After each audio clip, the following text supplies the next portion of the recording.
বিজ্ঞাপন তরঙ্গ শুনছেন। এখন শুনবেন বাংলা স্থানীয় সংবাদ।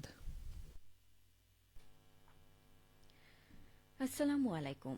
বাংলাদেশ বেতার রাজশাহী স্থানীয় সংবাদ পড়ছি উমাইয়া সিদ্দিকা নিশা।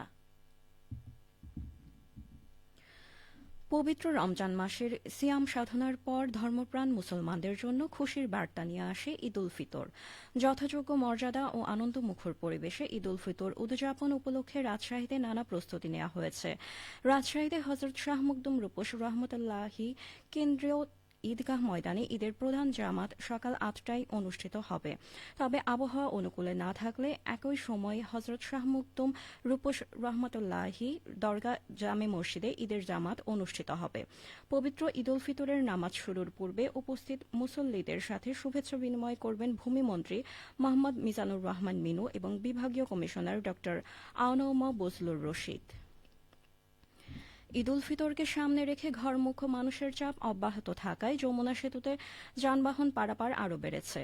গত ২৪ ঘণ্টায় সেতু দিয়ে ৫১,৫৮৪টি যানবাহন চলাচল করেছে, যা স্বাভাবিক সময়ের তুলনায় কয়েক গুণ বেশি।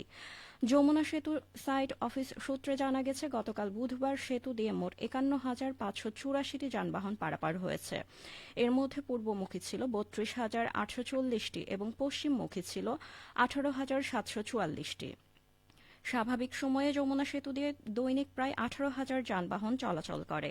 সেই হিসেবে বুধবার প্রায় ৩৩,৫৮৪টি যানবাহন বেশি পারাপার হয়েছে, যা ঈদযাত্রার বাড়তি চাপকে স্পষ্টভাবে তুলে ধরছে।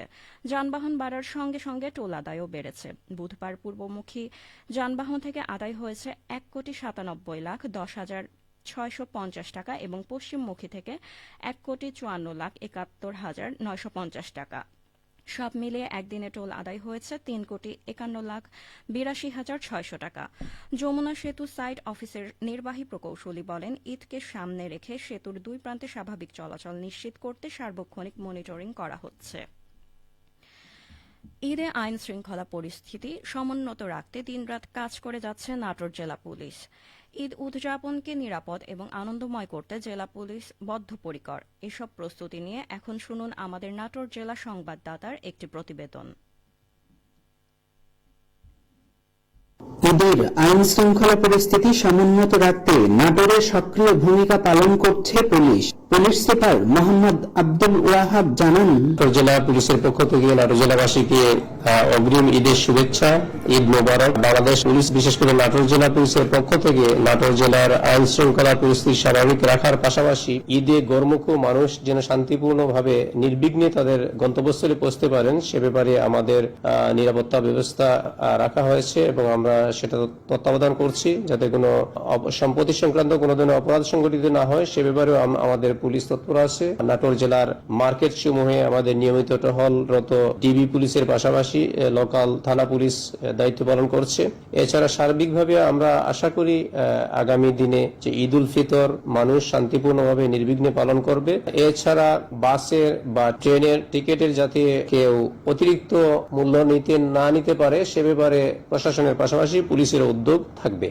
আনন্দপূর্ণ পরিবেশে ঈদ উদযাপন হবে প্রত্যাশা পুলিশ সুপারের। আমরা প্রত্যাশা করি নাটোর জেলাবাসী যেন নির্বিঘ্নে ঈদে আনন্দ উপভোগ করতে পারেন সে ব্যাপারে নাটোর জেলা পুলিশের পক্ষ থেকে সর্বাত্মক প্রচেষ্টা থাকবে।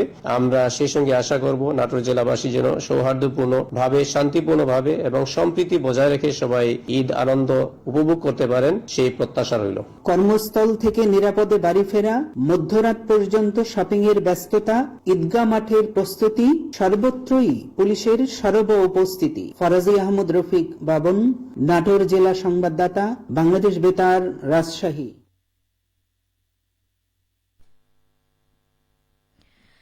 বগুড়ার সান্তাহারে নীলসাগর এক্সপ্রেসের একাধিক বগি লাইনচ্যুত হওয়ার পর ওই রুটে যাত্রী চলাচল স্বাভাবিক রাখতে বিকল্প ট্রেনের ব্যবস্থা নিয়েছে বাংলাদেশ রেলওয়ে।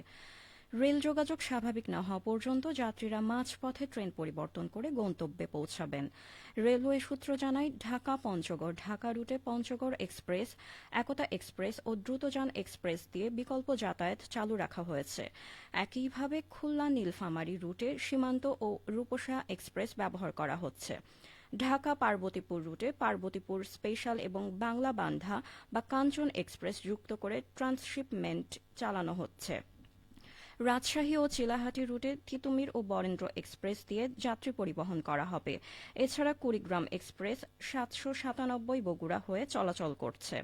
অন্যদিকে বাংলাবান্ধা এক্সপ্রেসের কয়েকটি নির্ধারিত যাত্রা সাময়িকভাবে বাতিল করা হয়েছে বলে জানিয়েছে রেল কর্তৃপক্ষ। সবশেষে আবহাওয়া। আজ দুপুর 2টায় রাজশাহীতে তাপমাত্রা ছিল 31.5 ডিগ্রি সেলসিয়াস। এ সময় বাতাসে আপেক্ষিক আর্দ্রতার পরিমাণ ছিল 55%। রাজশাহী ও পার্শ্ববর্তী এলাকায় আজ ইফতার সন্ধে 6:18 এবং আগামীকাল সাহরির শেষ সময় ভোর 4:52। সংবাদ শেষ হলো। আমাদের পরবর্তী সংবাদ বিকেল 4:05।